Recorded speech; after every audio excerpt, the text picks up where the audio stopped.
France Bleu Lorraine, la vie en bleu. Jean-Luc Aubert est notre psychologue. Il est spécialisé dans l'enfance et l'adolescence. Et on va parler avec lui redoublement alors. Oui, redoublement. Jean-Luc Aubert est notre psychologue et je redouble On va faire comme ça. Effectivement, le redoublement, c'est un sujet, c'est un peu le marronnier de cette saison.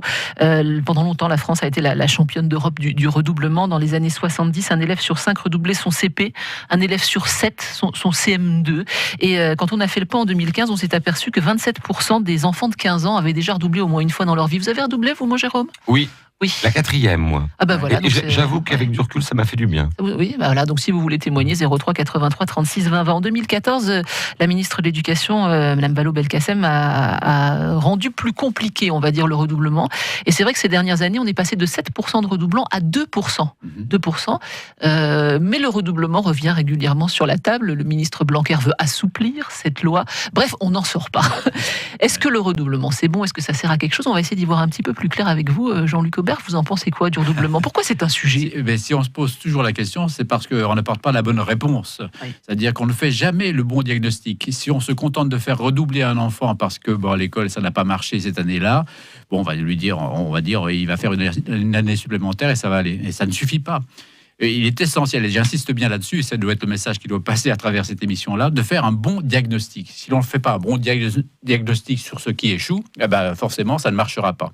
Donc il faut savoir à quel niveau l'enfant échoue à l'école. Ce n'est pas simplement des problèmes purement scolaires, purement pédagogiques ou autres. Et véritablement, souvent, les soucis sont ailleurs. Alors, on fera le détail avec vous, on va voir quels sont ces soucis, comment faire un bon diagnostic, mais moi, j'aimerais quand même essayer de comprendre pourquoi le redoublement revient sans cesse sur le tapis. J'ai creusé un petit peu et je me suis aperçu qu'il y avait aussi une question dessous. C'est que depuis 2014, avec la diminution du redoublement, on a économisé 200 millions d'euros, vous savez ça. Ça coûte des sous de faire redoubler les élèves. Oui, on a économisé à court terme, c'est ça le problème. C'est que à moyen et à long terme, ça n'est pas aussi sûr que cela. Oui. Non, véritablement, c'est toujours des logiques économiques qui sont évaluées dans le court terme. Ça fait peur quand vous dites ça quand même. On se dit, on a économisé de l'argent. Oui. Alors qu'en fait, si on avait apporté les véritables bonnes réponses au problème de l'enfant à ce moment-là, au problème des enfants à ce moment-là, effectivement, ça aurait eu des effets beaucoup plus bénéfiques à long terme. Et puis regardons d'un peu plus près les chiffres. Alors on se dit 27-28% des jeunes de 15 ans ont déjà redoublé. Ça, c'est les chiffres de 2015. Mais on s'aperçoit que c'est en fait pas tous les jeunes. Ces redoublements, c'est 82% des élèves de CAP. Par exemple, c'est 57% des élèves de seconde professionnelle.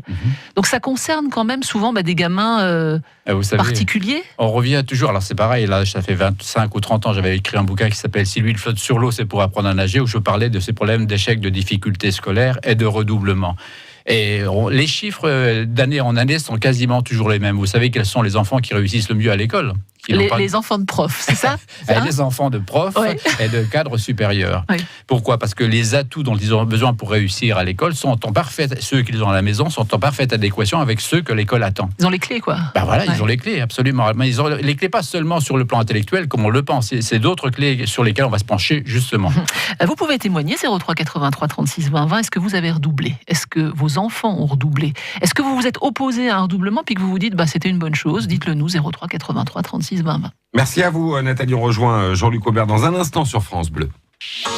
Avec Jean-Luc Aubert, notre psychologue, on parle du redoublement. Si vous nous rejoignez, on sait que c'est de plus en plus rare.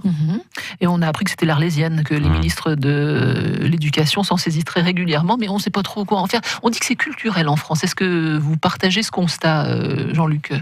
Oui, et puis véritablement, non, mais j'insiste bien sur le point de faire un bon diagnostic. Oui, j'ai compris. Le redoublement servira à quelque chose si on fait un bon diagnostic, si l'on sait sur quoi ça achoppe, à quel niveau ça achoppe chez l'enfant à ce moment-là. Qu'est-ce le redoublement servira à quelque chose. Un enfant pour réussir. Il faut bien comprendre quand même que les enfants ne fonctionnent pas tous au même rythme. Ça semble logique. C'est logique, mais cette logique-là, on ne la voit pas toujours. Ouais. Donc certains enfants peuvent avoir des difficultés physiques, des difficultés psychiques, des difficultés familiales à un moment donné, et quelquefois, le redoublement peut s'avérer pertinent à condition que l'on se penche sur les vrais problèmes. Il y a des différences d'âge, il y en a qui sont du début d'année, de la fin d'année, à 6 ans, c'est important, cette différence. Alors, qu'est-ce qu'il faut à un enfant pour bien réussir ? On en a déjà parlé dans cette émission. Oui, mais je ne sais pas si tout le monde s'en souvient. Donc, il faut 6 atouts essentiels. Il faut être d'abord disponible physiquement. Il faut être disponible psychiquement, il faut être motivé, il faut avoir un certain nombre d'atouts cognitifs, un certain nombre d'atouts culturels, et il faut avoir une capacité minimale à faire des efforts. Voilà les 6 atouts. Alors, le premier, il est facile à comprendre, il faut être disponible physiquement. C'est-à-dire que si l'enfant a des problèmes de santé, là c'est facile à comprendre et c'est objectivable. On peut dire cette année, effectivement, il a eu des problèmes de santé, il a été malade, il a été hospitalisé. À ce moment-là, il n'y a pas à se poser de questions. Le redoublement devient pertinent dans la mesure où il a manqué une partie importante du programme. C'est ce que dit la loi de 2014. Dans ce cas-là, on autorise le redoublement. Et là, le redoublement sera efficace, puisqu'on sait pourquoi, très précisément, il a des difficultés à l'école. Il faut qu'il soit disponible psychiquement. Et moi, je peux vous dire que, et ça, c'est plus compliqué à cerner. Et moi, je peux vous dire qu'en tant qu'ancien psychologue scolaire, c'est quelque chose qu'on ne comprend pas toujours. Être disponible psychiquement, c'est quoi ? Ça veut dire qu'il faut que l'énergie psychique soit libre pour s'investir dans des apprentissages. Et être disponible psychiquement, on comprend bien ce que ça veut dire quand il y a des soucis conscients. Là aussi, c'est objectivable, des soucis conscients. C'est-à-dire que l'enfant qui a des problèmes à la maison, des séparations, des maladies, des deuils, à ce moment-là, on peut dire effectivement, il a été perturbé par cela, et donc il n'a pas pu faire son année correctement. Là, c'est objectivable. Ce qui est beaucoup plus difficile à cerner et qu'on retrouve très très souvent, c'est les soucis inconscients. C'est-à-dire que l'enfant a mis en place des stratégies défensives ou adaptatives massives qui sont inconscientes, mais qui l'empêchent de s'investir à l'école. Comme quoi ? On va prendre un exemple. L'enfant de parents paranoïaques, par exemple. Il va être habitué à se défier de l'autre, à se méfier des autres, puisqu'il a été mis dans cette culture-là, en quelque sorte. Donc, quand il va rentrer à l'école, là aussi, il va se méfier, se défier de ce que dit l'enseignant, donc il ne va pas être réceptif. Mais ça ne se verra pas. Mais le faire redoubler, dans ces cas-là, il aura toujours le même mécanisme de défense, donc ça ne sert pas à grand-chose. C'est pour ça que, justement, à ce moment-là, si l'on veut le faire redoubler, il faut, parallèlement à ça, mettre en place quelque chose qui va l'aider à dépasser cela pour pouvoir réussir à l'école. Donc, si on ne le fait pas, on pourra le faire redoubler 2 fois, 3 fois, ça ne servira à rien, puisque les mêmes mécanismes l'empêcheront de fonctionner à l'école. Alors, on fait un diagnostic, mais déjà, qui fait le diagnostic ? Parce que le diagnostic à l'école, c'est il n'a pas appris ce qu'il aurait dû apprendre dans cette année de CP, de CE1, de CE2. C'est ça, le diagnostic. Oui. Qui doit faire ce diagnostic d'atouts psychologiques, disponibilité psychique ? À l'école, d'abord, l'enseignant va en faire un, mais il sera celui d'un pédagogue. Oui. Mais il y a des psychologues scolaires dans les écoles. Toutes les écoles ont un psychologue scolaire qui n'est pas forcément dans l'école même, mais un psychologue scolaire, on peut faire appel à lui, et c'est à lui d'évaluer cela, justement. Je sais que moi, dans ma pratique, ce sont tous ces atouts-là que j'évaluais. Et à ce moment-là, si on fait un bon c'est comme un médecin, s'il ne fait pas un bon diagnostic, forcément, ça ne guérira pas. Si on fait un bon diagnostic et si on apporte les réponses à ce diagnostic-là, à ce moment-là, ça avancera. Il y a des pays, je pense en particulier à l'Allemagne, à l'Italie, où on a d'autres réponses que le redoublement.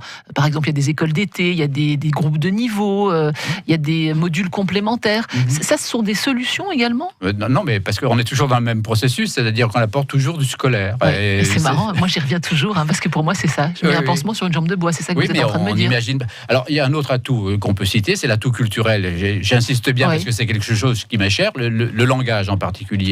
Si un enfant n'a pas chez lui cet atout culturel majeur qui est le langage, dans sa compréhension, dans un lexique performant, dans une syntaxe performante, il va avoir des difficultés à l'école, forcément, puisqu'il ne va pas bien comprendre les consignes, il aura des difficultés en les lectures, et c'est simplement lié à un déficit culturel, un déficit langagier. Donc il faut pallier cette difficulté-là ? Voilà, il faut pallier cette difficulté. Si on le fait redoubler sans se pencher sur cet atout-là, et si on ne remédie pas à cet atout-là défaillant, ça ne servira absolument à rien. Sparadrap sur jambe de bois, ça dit bien ce que ça veut dire, je trouve. Bon, on y revient dans un instant avec vos témoignages au 03 83 36 20 20. On parle du redoublement, Jérôme. On parle du redoublement. On parle redoublement. Pour vos témoignages, 03 83 36 20 20. On l'a déjà fait, ça ? On l'a déjà fait. Ça aide toujours. C'est mieux. La vie en bleu au 03 83 36 20 20 20. On parle du redoublement avec notre psychologue, il s'appelle Jean-Luc Aubert. Je rappelle pour celles et ceux qui découvrent France Bleu qu'il est spécialisé dans l'enfance et dans l'adolescence. Il sait de quoi il parle. Voilà, il sait de quoi il parle. Et on a déjà appris avec vous, Jean-Luc, que si on ne fait pas un bon diagnostic, le redoublement ne sert à rien. Il faut le dire et le redire, ça c'est impératif. Si l'on veut véritablement que le redoublement serve à quelque chose, il faut savoir exactement à quel niveau ça pêche et se pencher dessus pour aider, pour permettre à l'enfant de réussir à l'école, tout simplement. Mais c'est vrai que souvent on se dit, le gamin il n'a pas réussi, c'est parce qu'il est fait feignant. C'est parce qu'il a fait autre chose, il a joué au football, il n'a pas appris. Et voilà, on ne met qu'un diagnostic d'apprentissage, on va dire, dans cette notion d'échec scolaire. Alors là, vous parlez de la motivation, c'est un autre atout. Alors il y a quelquefois. Alors il faut savoir aussi que certains enfants, l'école, ça ne leur plaît pas. L'école n'est pas adaptée aux enfants aussi. Tous les enfants ne sont pas, voilà, c'est ce qu'on disait tout à l'heure, ne fonctionnent pas au même rythme, n'ont pas les mêmes attentes, les mêmes intérêts. Pour certains, ça ne fonctionne pas, l'école, ça ne les intéresse pas véritablement. Alors il y a peut-être des vrais problèmes de motivation, alors là, ceux sur lesquels il faut aussi se pencher. On a fait une émission sur la motivation, à réécouter sur francebleu.fr. Oui. Voilà.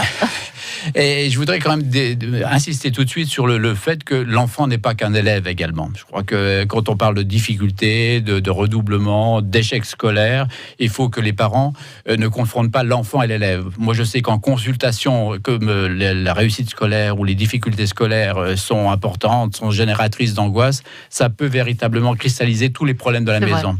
Et ça peut perturber tout le monde, l'enfant d'abord et ses parents également. Je crois qu'il faut savoir que l'enfant n'est pas qu'un élève, qu'un enfant peut ne pas être motivé à l'école, mais qu'il a forcément des centres d'intérêt sur lesquels on va se pencher, qu'on va cultiver. Ce qu'il faut simplement, en tant que parent, c'est l'accompagner au mieux avec un maximum de sérénité, en trouvant le parcours le plus favorable pour lui, même s'il a des difficultés. Il y a forcément des parcours qui sont plus faciles pour lui. Et à ce moment-là, on va préserver quelque chose qui est important, c'est la confiance dans l'autre. Autrement, si on n'a pas cette confiance dans l'autre que doit avoir l'enfant, il va avoir de la défiance, y compris vis-à-vis de ses parents, vis-à-vis de l'école, et on échouera à tous les niveaux, non seulement sur le plan scolaire, sur le plan intellectuel, mais aussi sur le plan social. Nous avons Brigitte avec nous, Jérôme. Oui, elle est à Écrouves. Bonjour Brigitte. Bonjour Brigitte. Oui, bonjour. Alors vous, le gamin a redoublé le CP, c'est ça ? C'est moi qui l'ai fait redoubler parce qu'en fait, mon gamin, la première année qu'il a fait son premier CEP, les devoirs, c'était une catastrophe. Il n'avait pas du tout envie et au bout d'un moment, j'ai lâché prise parce que ça durait 1 heure et ça rentrait pas.